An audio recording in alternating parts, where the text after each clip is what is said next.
히브리서 4장 14절로 히브리서 5장 10절까지의 말씀, 우리 한 목소리로 합독하도록 하겠습니다. 그러므로 우리에게 큰 대제사장이 계시니 승천하시니 곧 하나님의 아들 예수시라. 우리가 믿는 도리를 굳게 잡을지어다. 우리에게 있는 대제사장은 우리의 연약함을 동정하지 못하실 리가 아니오 모든 일에 우리와 똑같이 시험을 받으신 이로되 죄는 없으시니라. 그러므로 우리는 긍휼하심을 받고 때를 따라 돕는 은혜를 얻기 위하여 은혜의 보좌 앞에 담대히 나아갈 것이니라. 대제사장마다 사람 가운데서 택한 자이므로 하나님께 속한 일에 사람을 위하여 예물과 속죄하는 제사를 드리게 하나니, 그가 무식하고 미혹된 자를 능히 용납할 수 있는 것은 자기도 연약에 휩싸여 있음이라. 그러므로 백성을 위하여 속죄제를 드림과 같이 또한 자신을 위하여도 드리는 것이 마땅하니라. 이 존귀는 아무도 스스로 취하지 못하고 오직 아론과 같이 하나님의 부르심을 받은 자라야 할 것이니라. 또한 이와 같이 그리스도께서 대제사장 되심도 스스로 영광을 취하심이 아니요 오직 말씀하시니가 그에게 이르시되 너는 내 아들이니 내가 오늘 너를 낳았다 하셨고, 또한 이와 같이 다른 데서 말씀하시되 내가 영원히 멜기세덱의 반차를 따르는 제사장이라 하셨으니, 그는 육체에 계실 때에 자기를 죽음에서 능히 구원하실 이에게 심한 통곡과 눈물로 관구와 소원을 올렸고 그의 경건하심으로 말미암아 들으심을 얻었느니라. 그가 아들이시면서도 받으신 고난으로 순종함을 배워서 온전하게 되셨은즉 자기에게 순종하는 모든 자에게 영원한 구원의 근원이 되시고 하나님께 멜기세덱의 반차를 따른 대제사장이라 칭하심을 받으셨느니라. 아멘. 히브리서 2장부터 3장 1절까지 이어지는 내용이 기억이 나시나요? 대제사장이 되어주신 우리 주님의 그 위대하심과 그 은혜에 대한 이야기들을 했습니다. 중간에 조금은 다른 주제로 넘어가지만 오늘 본문에 다시 그 대제사장이신 예수 그리스도에 대해서 이야기하고 있습니다. 그래서 뭔가 문맥적이고 논리적으로는 3장 1절부터 오늘 본문으로 이렇게 이어서 읽어보시면 대제사장이신 예수 그리스도에 대한 이야기와 그 흐름이 이어지고 있습니다. 2장부터 3장 1절까지의 내용을 보시면 우리 주님이 자비로우시고 충성되시고 또 그런 대제사장이 되셔서 백성들을 구속하려 하셨고 시험받는 자들을 도우셨고 이런 내용들이 있습니다. 그리고 오늘 14절입니다. 그러므로 그러한 위대한 대제사장이신 예수 그리스도가 우리에게 있으니 우리가 믿는 도리를 굳게 잡을지어다 라고 이야기를 하고 있습니다. 우리 14절 말씀 같이 다시 한번 읽어보겠습니다. 그러므로 우리에게 큰 대제사장이 계시니 승천하시니 곧 하나님의 아들 예수시라. 우리가 믿는 도리를 굳게 잡을지어다.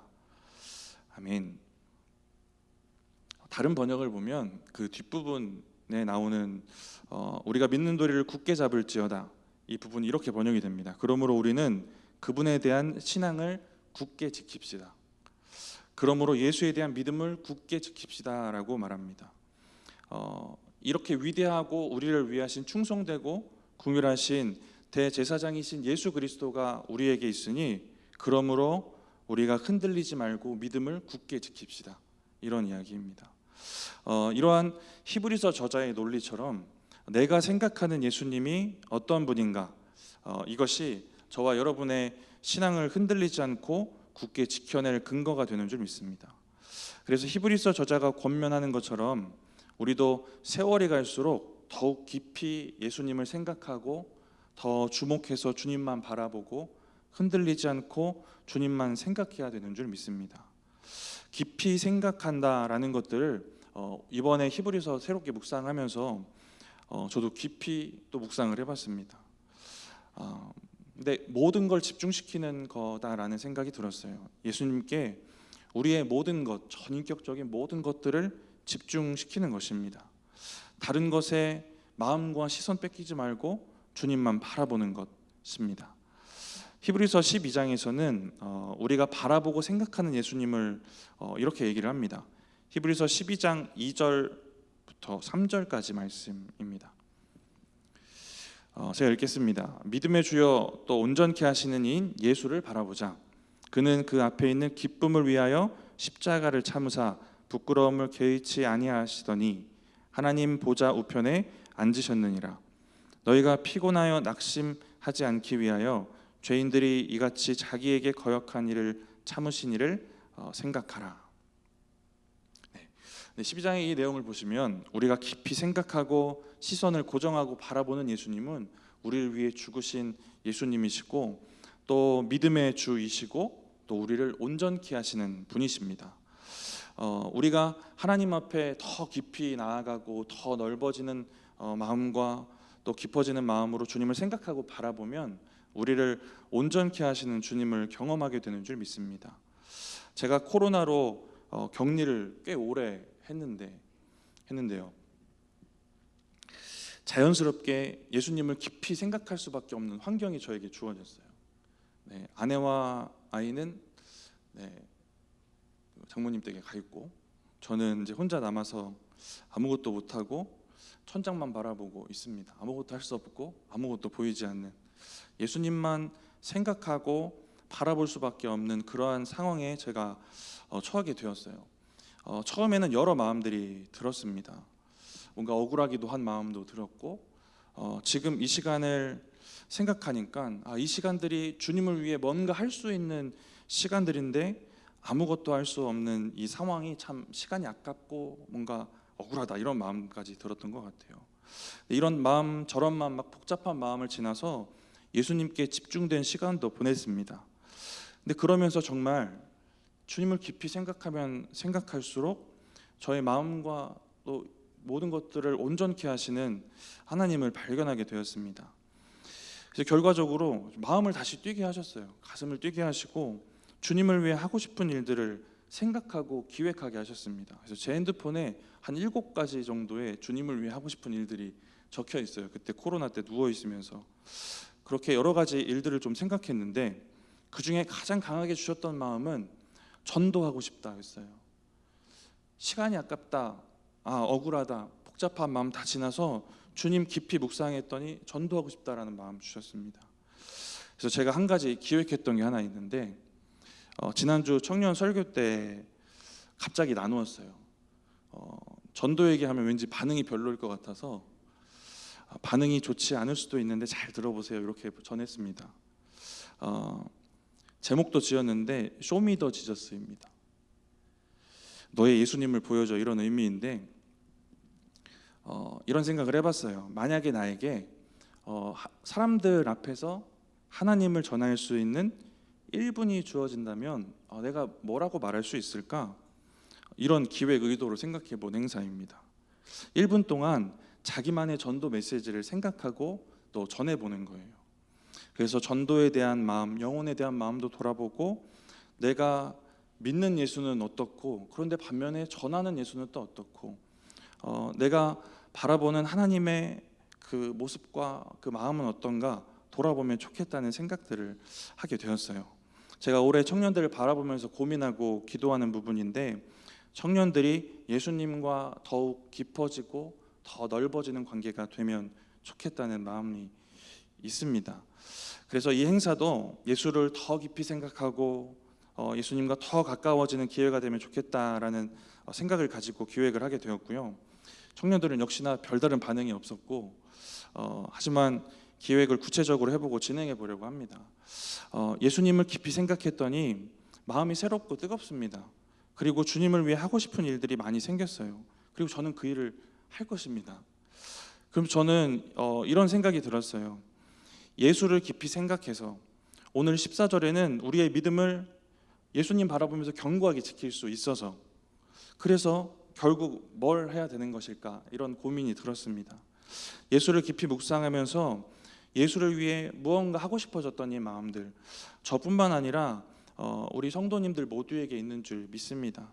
주님을 사랑하는 마음 다시 뜨거워서 주님 더 깊이 생각하고 묵상하고, 그래서 주님을 위해 무언가 하고 싶은 생각들이 일이 생기고 또 그것을 하게 되는 것들입니다. 그저 예수님 깊이 묵상하고 우리의 믿음이 잘 지켜지는 그 상태에 머무는 거기까지가 아니라, 그래서 뭔가 결과적으로 주님을 위해 무언가 하고 싶어 그것을 진짜 해내는 그런 우리의 일들 말입니다. 히브리서 저자도 예수님이 어떤 분이신지 이야기를 하고 있습니다. 그리고 그런 예수를 깊이 생각하라고도 얘기하고요. 그리고 14절에는 그렇기 때문에 예수에 대한 믿음을 굳게 지키라라고 얘기를 하고 있습니다. 그래서 우리가 그래서 무엇을 할 것인가 라는 고민을 함께 했으면 좋겠습니다. 예수를 생각하고 바라보고 묵상하고, 그래서 믿음이 흔들리지 않고, 그래서 그 이후의 삶이 저와 여러분에게 있었으면 좋겠습니다. 저와 여러분에게 자비롭고 충성되고 위대하신 예수 그리스도가 대제사장 되어 주셨습니다. 그런 예수님이 저와 여러분에게 있으니까 그러므로 우리는 신앙을 굳게 지킬 수 있고요. 그것이 14절입니다. 근데 그것으로부터 더 나아가 지켜낸 열매, 예수님을 깊이 생각하고 묵상한 그 열매가 저와 여러분 가운데 있기를 축복합니다. 저와 여러분이 이렇게 살아갈 수 있는 이유는, 말씀드렸지만 예수 그리스도가 어떤 분인지 알고 내가 그렇게 믿기 때문입니다. 오늘 본문을 쭉 보면 대제사장이신 예수 그리스도는 어떤 분이신가 나오게 됩니다. 히브리서 4장 15절, 우리 오늘 본문 15절 말씀 같이 한번 읽어보겠습니다. 우리에게 있는 대제사장은 우리의 연약함을 동정하지 못하실 이가 아니요 모든 일에 우리와 똑같이 시험을 받으신 이로되 죄는 없으시니라. 예수님은 우리의 연약함을 아시고 우리를 동정하시는 분이십니다. 모든 일에 우리와 똑같이 시험을 받으셨다라고 합니다. 이 땅에 우리와 같은 모습으로 오셔서 우리와 같은 인생을 경험하신 분, 우리가 겪는 고통보다 더 큰 고통을 겪으신 분입니다. 우리가 겪는 외로움과 아픔과 슬픔과 또 배신과 실망과 여러 가지 감정들을 직접 겪으신 분이십니다. 인간의 한계, 인간의 어리석음과 연약함, 이것들을 다 겪으신 분이세요. 우리가 겪는 시험을 동일하게 겪으신 분이 우리 주님이시다라는 것입니다. 잘 알고 계시겠지만 그래서 누구보다 우리의 연약함을 가장 잘 아시는 분이시다라는 것, 우리가 꼭 기억했으면 좋겠고요. 하지만 우리가 결정적인 차이가 15절에 나옵니다. 죄가 없으신 분, 죄가 없으시기 때문에 우리를 구원하실 수 있었고, 그렇게 우리가 하나님 앞에 나아갈 수 있는 길을 여셨습니다. 그러므로 담대히 하나님께 나아가자, 이것이 16절입니다. 우리 16절 같이 읽어보겠습니다. 그러므로 우리는 긍휼하심을 받고 때를 따라 돕는 은혜를 얻기 위하여 은혜의 보좌 앞에 담대히 나아갈 것이니라. 너무나도 잘 알고 좋아하시는 말씀이실 것입니다. 때를 따라 돕는 은혜. 저의 언어로 바꿔봤을 때 하나님의 때를 믿는 믿음인 것 같습니다. 하나님의 때에 도우실 것이라는 믿음 아니겠습니까? 저는 이 말씀과 이 은혜를 결혼할 때 하나님이 주셨어요. 결혼 준비할 때. 결혼을 준비하는 과정이 쉽지는 않았습니다. 솔직하게 이야기를 해야 되기 때문에 그렇게 걱정이 크진 않았어요. 간증을 극적으로 하려고 없던 걱정을 만들 수는 없잖아요. 걱정이 엄청 크진 않았는데 상황상 걱정이 될 만한 여러 가지 어려움들은 있었습니다. 무엇보다 재정이 부족했고, 그리고 돈 없고 또 지병을 갖고 있는 남자의 입장에서 또 장인 장모님께 이제 허락을 받으러 가는 것도 저에겐 큰 일이었습니다. 딸을 가진 부모의 입장도 이해도 되기도 하고 어려운 일이었어요. 그런데 어느 새벽에 이 말씀을 응답으로 받고 아내와 이 말씀을 붙잡고 기도하며 결혼을 준비합니다. 말씀을 적어서 여기저기 붙여놓고 화장실 갈 때도 보고 또 책상 앞에서도 보고 묵상하고 계속 기도했습니다. 아직도 제 지갑에 그때 적었던 이 16절 말씀이 들어있어요. 근데 하나님께서 정말 때를 따라 돕는 은혜로 때에 맞게 때에 맞는 사람들을 보내셔서 도우시는 일들을 제가 경험하게 됩니다. 시간이 없어서 진짜 하나하나 나누지는 못하지만 정말 생각지도 못했던 도움과 하나님이 열어가시는 일들을 제가 경험하게 되었습니다. 장인 장모님 만나서 허락받는 그 상황도 두렵고 떨림으로 앞에 나아갔는데 하나님이 생각지 못한 은혜로 풀어가셨어요. 장인어른께서 바울을 이야기하시면서 허락을 해주십니다. 딸을 가진 입장에서 병들고 돈 없는 사람, 지금은 사역자 인기 없는 직업 아니겠습니까? 그런 사람 받아들이기 어렵다는 것이 저 스스로도 상식적으로 이해도 되고 그런 마음으로 나아갔는데 오히려 바울의 이야기와 함께 허락하시는 그 장인어른의 이야기가 참 위로가 되었던 기억이 납니다. 어려울 수도 있었던 이 상황들을 하나님이 정말 때에 맞게 때에 맞는 사람들을 통해서 채워가셨던, 하나님이 참 나를 불쌍히 보시는구나를 깊이 느꼈던 그런 시간들이었습니다. 근데 무엇보다 놀라운 은혜가 두 가지가 있는데, 하나는 결혼식이 정말 거룩한 예배가 되면 좋겠습니다. 이게 또 한 가지 저의 기도 제목이었어요. 정말 교회 같은 분위기의 예식장을 얻게 하셨고 예배처럼 드릴 수 있는 것에 양가 부모님들 다 허락해 주셨고, 무엇보다 결혼식에 참여하면서 하나님을 더 알고 싶습니다라는 궁금증이 생긴 하객들이 생기고요, 이런 간증을 여러 사람에게 듣게 하셨습니다. 저와 제 아내가 이 말씀 붙잡고 나아갔을 때 하나님이 저에게 하신 일은 걱정을 넘어서 채우시는 하나님을 당연히 경험하게 하셨고요, 그것을 넘어서 근데 또 한 가지는 뭐냐면 무언가 하나님을 위해 하고자 하는 꿈을 꾸게 하셨어요. 그래서 채우시고 부어주시는 그 은혜가 일어나기 전부터 교회를 꿈꾸게 하십니다. 제가 개척할 교회 아니고요, 해외 선교지에 교회를 세우고 싶다는 꿈을 꾸게 하셨어요. 여전히 때를 따라 돕는 은혜가 일어나기도 전에 이런 꿈을 꾸게 하시고, 여전히 재정이 넉넉하지 않고 부족한 상황, 때를 따라 도와서 얼마를 채워주셔도 그래도 부족한 상황, 집을 살 수 없는 이 상황들, 그 상황에서 하나님이 교회를 세우는 일을 꿈꾸게 하십니다. 그래서 선교지에 교회를 세울 수 있는 2천만 원이라는 금액의 전부는 아니었지만 200만 원을 11조처럼 씨앗 헌금처럼 지난 교회에 심고 왔습니다. 저와 여러분은 예수 그리스도의 은혜로 담대히 하나님께 나아가 때를 따라 돕는 은혜를 얻고 살아갑니다. 저의 간증뿐만 아니라 여러분도 그러한 경험들이 분명히 있으실 수밖에 없습니다. 하나님이 동일하신 분이시기 때문에. 근데 제가 결혼을 준비하면서 경험한 그 하나님께서 결론적으로 저에게 남겨주신 은혜가 이랬던 것 같아요. 저를 채우시고 또 온전케 하셔서 이 말씀 붙잡고 깊이 깊이 주님 앞에 나아가게 하셨을 때 결국 나도 주님을 위해 무언가 하고 싶다, 이 마음을 주셨던 것 같아요. 주님을 위해 무언가 하고자 하는 마음과 또 하나님을 위한 꿈과 비전을 품게 하시고 그것을 위해서 진짜 무언가를 하게 하셨던 은혜가 있었습니다. 히브리서는 예수님이 얼마나 위대한 분이신가, 이 은혜가 얼마나 놀라운가 계속해서 이야기합니다. 우리가 그런 예수를 믿고 있으니 견고하게 우리의 믿음을 지키라고 말합니다. 그런 예수님을 바라보고 깊이 생각하라고 얘기를 하고 있어요. 예수의 구속의 은혜를 붙잡고 담대히 하나님의 그 은혜 앞으로 나아가라고 얘기를 합니다. 그렇게 때를 따라 돕는 은혜를 경험하라고 얘기를 하고 있어요, 오늘 본문까지. 그래서 우리가 우리에게 남겨진, 우리가 이제 나아가야 될 길은 무엇인가, 어떤 열매로 어떤 일들로 주님 앞에 살아갈 것인가, 이것들이 이 말씀을 묵상한 우리의 결과였으면 좋겠습니다.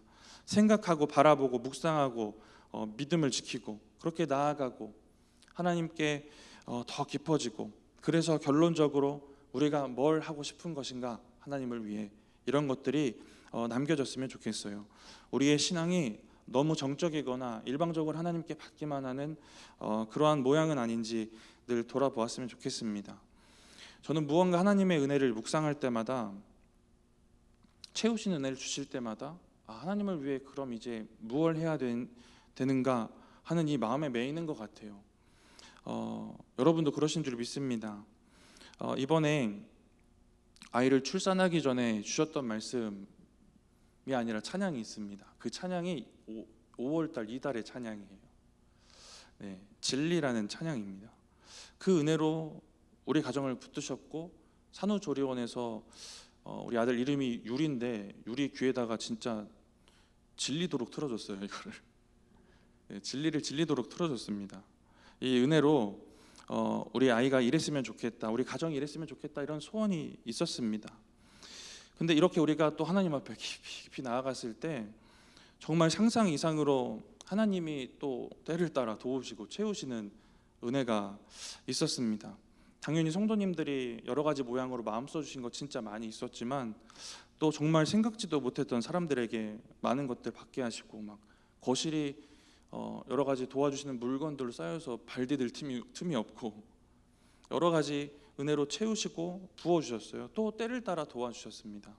하나님이 이렇게 은혜를 주셨을 때 제가 하나님 앞에 기도하며 나아갔을 때 그럼 이제 난 또 무얼 하지라는 마음들 허락하셨고, 기도하던 중에 우리 아들은 엄마랑 아빠 다 있는데 이 땅에 외롭게 태어나는 아들도 있겠구나 하는 생각이 들었고요.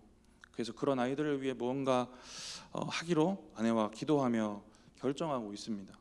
우리가 믿는 예수님은 참 위대하신 분이십니다. 그래서 우리는 그 예수님을 바라보면서 신앙을 굳게 지켜요. 하나님 앞에 더 깊이 나아가고 주님을 더 깊이 묵상하고 싶은, 더 알고 더 잘 알고 싶은 마음들이 우리에게 솟아납니다. 그래서 결국 남겨지는 것이 주님을 위해 더 잘 살고 싶다, 하나님 더 사랑하고 싶다라는 그 삶의 열매들이었으면 좋겠습니다. 주님이 우리를 위해 대제사장 되어주셨던 것처럼 나도 주를 위해 무언가 하고 싶다라는 이 마음들이 뜨겁게 회복되셨으면 좋겠습니다. 이미 그렇게 몇십 년 신앙생활 해오신 분인 줄 믿지만 더욱더 주님 앞에 이 은혜가 뜨겁고, 그래서 하나님을 위해 무언가 하게 되는 그 열매들이 더욱더 풍성해지시기를 축복합니다. 나도 주를 위해 무엇 할까 고민하다가 외롭게 태어난 아이들이 생각났던 것처럼 우리의 시선이 하나님을 지나서 긍휼이 필요한 사람에게도 향하는 것 같습니다. 우리에게 이미 주신 은혜가 너무 많고 하나님과 예수님에 대해 너무 많은 것들을 이미 알고 있습니다. 그래서 감사하고 또 감사하게 되는 것 같습니다. 그래서 우리는 그런 예수님 바라보면서 견고하게 믿음 지켜서 여기까지 왔어요. 때를 따라 돕는 은혜를 우리가 늘 경험해 왔습니다. 지금까지. 그러니까 이제 우리도 나도 주를 위해 이 마음을 품고 아름답게 살아갔으면 좋겠습니다. 이 고민을 가지고 묵상하며 기도하다가 이제 코로나의 상황이 많이 변했다는 것도 우리에게 허락하신 은혜고 기회다라는 생각이 들었습니다. 주님을 위해 무엇을 할 수 있는 이제 길이, 환경이 열려지지 않았겠습니까? 그래서 무엇보다 하실 수 있도록 열어드리는 교회와 우리 담임 목사님의 사역에 기쁨으로 동참하셨으면 좋겠습니다. 최근에 저희가 함께 애쓸 사역이 생겼어요. 구역을 살리는 일. 저는 이것도 너무 귀하고 마음이 뜨거운 것 같아요. 무엇보다 하나님께서 기뻐하시는 일이고 우리가 하나님을 위해 더 무언가 애쓸 수 있는 기반이 되고 원동력을 만들어가는 너무 중요한 일이다라는 생각이 듭니다. 이 일에 더욱더 동참하시고 하나님의 일을 위해 무엇을 할까, 이 고민 가운데 이 기도 제목도 함께 품고 나아가셨으면 좋겠습니다. 우리의 신앙이던 구역이던 온전케 하시는 우리 주님을 경험하게 될 줄 믿습니다. 우리의 신앙과 또 우리의 구역 온전케 하시면 거기에 머물지 않고 우리가 또 주님을 위해 무언가 하게 되는 그 역사가 있을 줄 믿습니다. 5장에 이어지는 본문을 보시면요, 대제사장이신 예수 그리스도가 얼마나 위대하신 분이신지를 이야기를 합니다. 그래서 인간의 대제사장에 대한 이야기를 하고 또 예수님의 그 모습을 또 설명하고 있는데 다 읽진 않겠지만 오늘 본문 5절에 보시면 대제사장이신 예수님은 스스로 영광을 취하지 않으셨습니다. 스스로 높여서 자기 자신이 대제사장이 되는 영광을 차지하신 것이 아니다라는 것입니다. 예수님은 겸손하신 분이셨어요. 그리고 오늘 7절 말씀 보시면 우리 같이 한번 읽어보겠습니다. 5장 7절입니다. 그는 육체에 계실 때에 자기를 죽음에서 능히 구원하실 이에게 심한 통곡과 눈물로 간구와 소원을 올렸고 그의 경건하심으로 말미암아 들으심을 얻었느니라. 이 구절을 보시면 예수님의 겟세마네 기도가 떠올려지는 구절입니다. 겟세마네 동산에서 우리 주님은 통곡과 눈물로 간구와 소원을 올리셨어요. 할 수만 있으면 이 잔을 내게서 지나가게 해주시옵소서라고 기도하셨습니다. 근데 7절에 이야기하는 것처럼 예수님의 경건하심으로 말미암아, 이 경건하심은 하나님을 경외한다라는 의미입니다. 하나님에 대한 경외예요. 그래서 우리가 기억하는 예수님의 기도는 그 경외함이 들어가 있는 기도로 마무리가 됩니다. 하지만 내 원대로가 아니라 아버지의 원대로 되기를 원합니다. 그래서 7절 마지막에 보시면 그 하나님의 기도 들으심, 응답을 얻게 됩니다. 그 기도가 응답되어 우리에게는 구원이, 또 예수 그리스도에게는 영광이 주어집니다. 이러한 예수님의 모양을 우리가 알 수 있고요. 그리고 8절과 9절, 고난으로 순종함을 배우셨다라고 이야기합니다. 다 아시고 전지전능하신 우리 예수님이 배울 것이 무엇이 있겠습니까?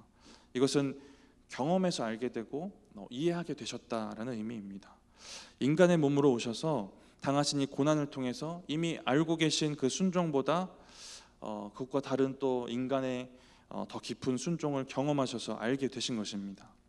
또 예수님의 순종하심을 본받아 순종하는 자들은 구원을 얻게 된다라는 말씀이 이어지고 있습니다.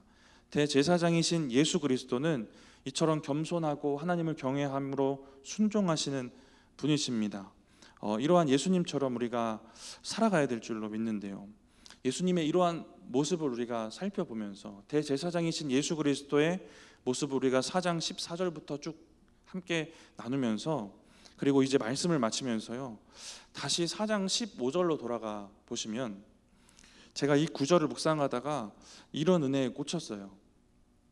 주님은 우리처럼 되셔서 우리의 마음과 우리의 인생과 삶을 가장 잘 이해하셨다면 나도 주님처럼 살아서, 주님의 마음으로 살아서 주님 마음 가장 잘 이해하는 사람 되고 싶다라는 묵상에 꽂혔어요. 저와 여러분의 신앙에 이러한 은혜가 있기를 축복합니다. 주님과 더 넓어지시고 깊어지셔서 주를 더 묵상하고 깊이 생각하셔서 주님만 더 바라보고 집중하셔서 그렇게 알게 된 주님처럼 살아가시기 바랍니다. 5장의 내용으로 함께 나누었던 우리 주님처럼 더 겸손하게, 더 하나님 경외하면서 더 순종하며 살아가시기 바랍니다. 그래서 누구보다 우리 주님 마음 더 깊이 이해하고, 그래서 주님의 마음 감동케 하시는 저와 여러분의 그 삶의 열매들이 늘 충만하기를 축복드립니다.